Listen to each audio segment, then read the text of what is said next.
Welcome to speaking to life channel. आज की कहानी विक्रम बेताल की कहानी है।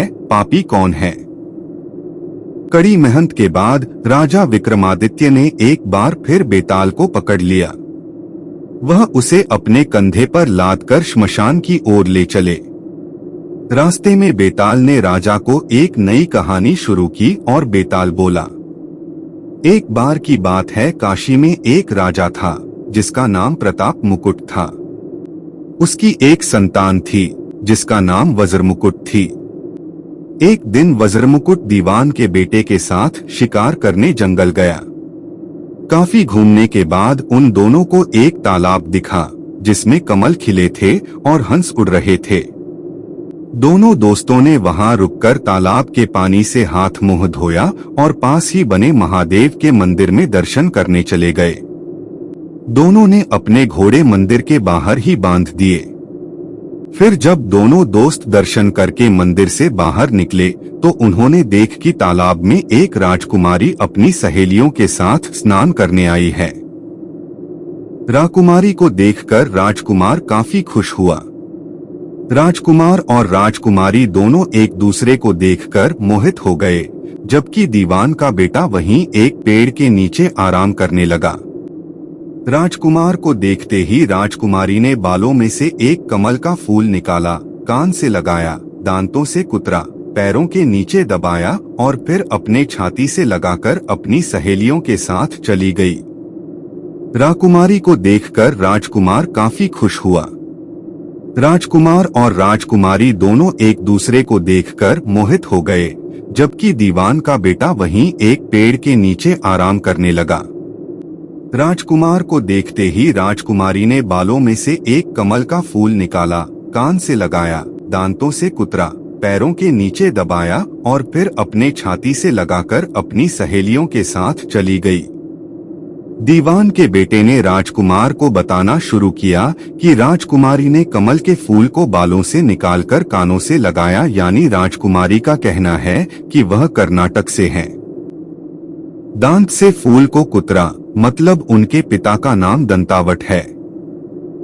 फूल को पांव से दबाने का मतलब था कि राजकुमारी का नाम पद्मावती है, और फूल को सीने से लगाने का मतलब था कि अब आप उनके हृदय में बस चुके हैं।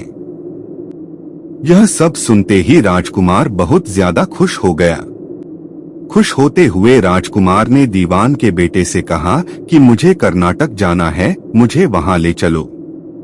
दोनों दोस्त कई दिनों तक घूमते फिरते कर्नाटक पहुंचे।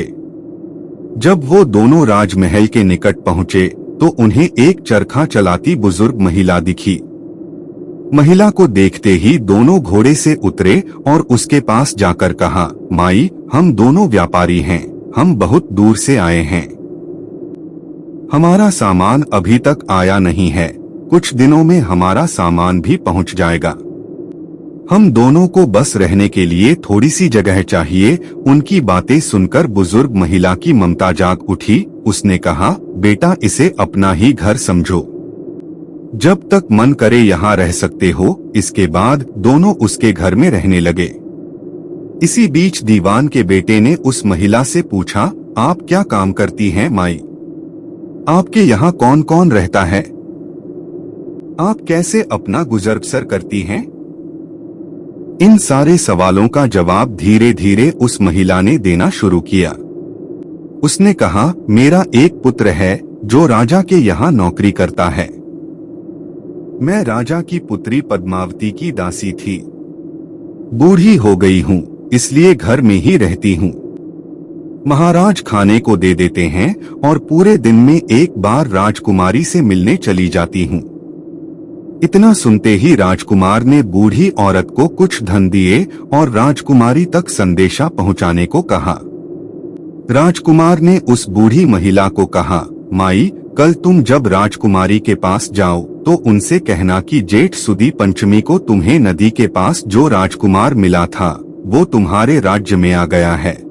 अगले दिन वो बूढ़ी औरत राजकुमार का संदेश लेकर राजकुमारी के पास गई। उस महिला की बात सुनते ही राजकुमारी गुस्सा हो गई।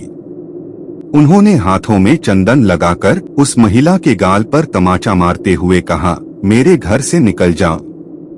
बूढ़ी औरत ने घर लौटकर राजकुमार को सारी बातें बताई। महिला की बातें सुनकर राजकुमार चौंक गया। फिर राजकुमार के मित्र ने राजकुमार को धैर्य बंधाते हुए कहा, राजकुमार आप चिंतित न हो। राजकुमारी की बातों को समझने की कोशिश करें। ध्यान दें कि राजकुमारी ने उंगलियों को सफेद चंदन में डुबोकर गाल पर मारा है। इसका मतलब अभी कुछ दिन चांदनी के हैं। उनके खत्म होने के बाद अंधेरी रात में मिलूंगी।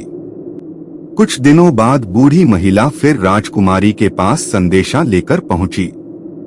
इस बार राजकुमारी ने केसरी रंग में 3 उंगलियां डुबोकर बूढ़ी महिला के मुंह पर मारते हुए कहा, भागो यहाँ से। फिर उस महिला ने आकर राजकुमार को सारी बातें बताई।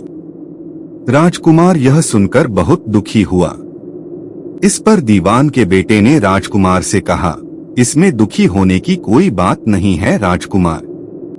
राजकुमारी ने कहा है कि अभी उसकी तबीयत ठीक नहीं है, तो इसलिए 3 दिन और रुक जाओ।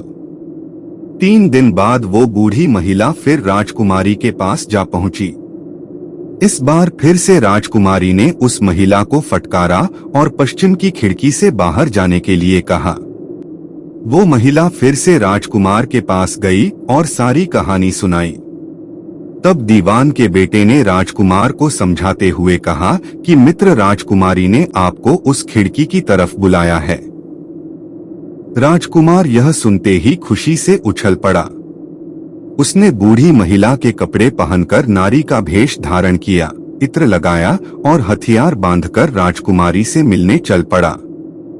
राजकुमार महल पहुंचा और खिड़की के रास्ते राजकुमारी के कमरे में पहुंच गया। राजकुमारी वहां पर तैयार थी और राजकुमार का इंतजार कर रही थी।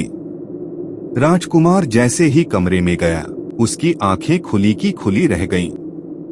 राजकुमारी के कमरे में कई महंगी चीजें रखी थीं।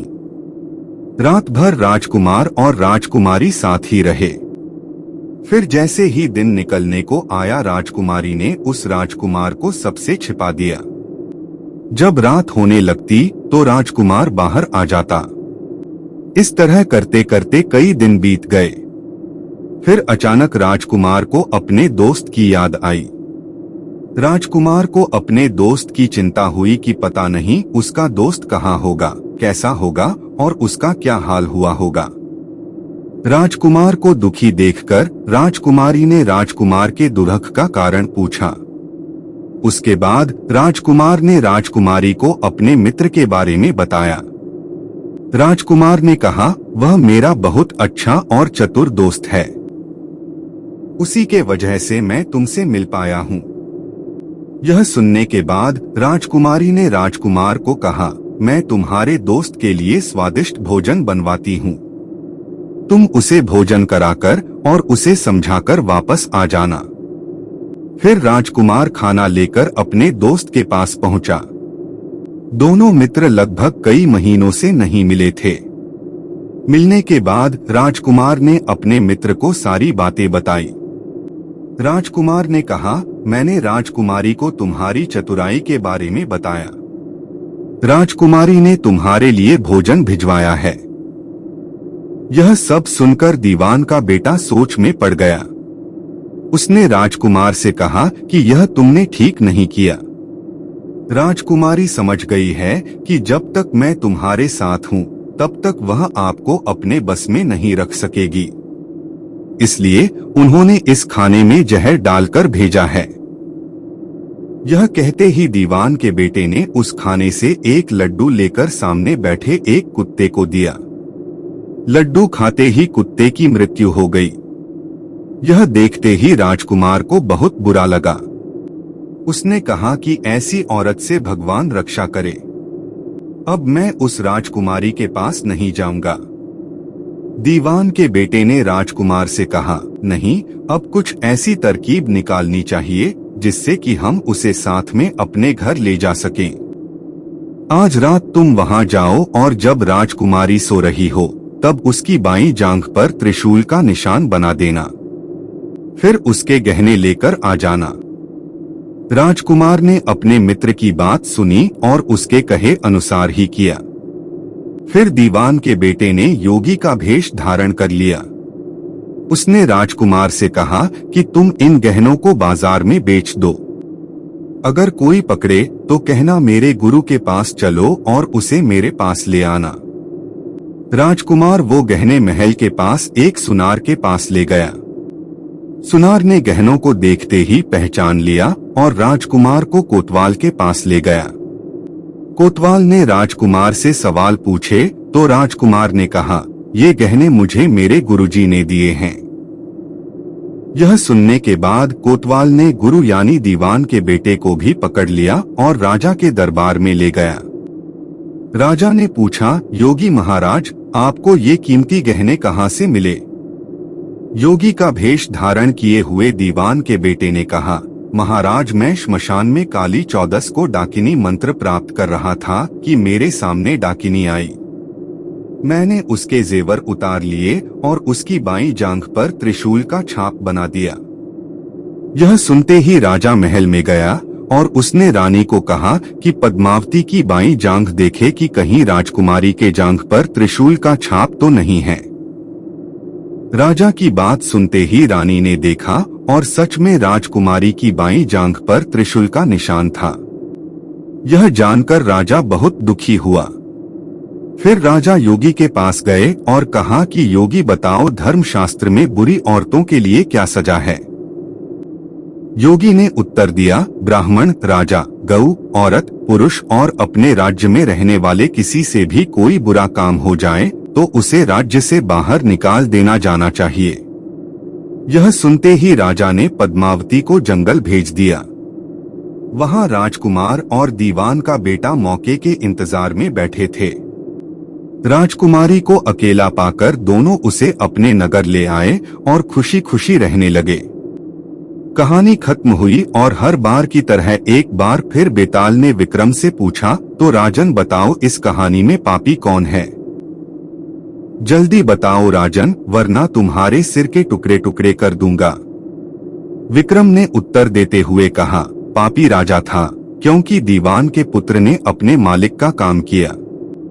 कोतवाल ने राजा का कहना सुना और राजकुमार ने अपनी इच्छा पूरी की, लेकिन इस कहानी में राजा पापी था।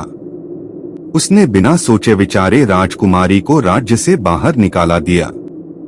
विक्रम के इतना कहते ही बेताल फिर उड़कर पेड़ पर जा लटका। कहानी से सीख, हमेशा बुद्धि का इस्तेमाल करके ही फैसला लेना चाहिए, वरना कोई भी भ्रमित करके कुछ भी करवा सकता है।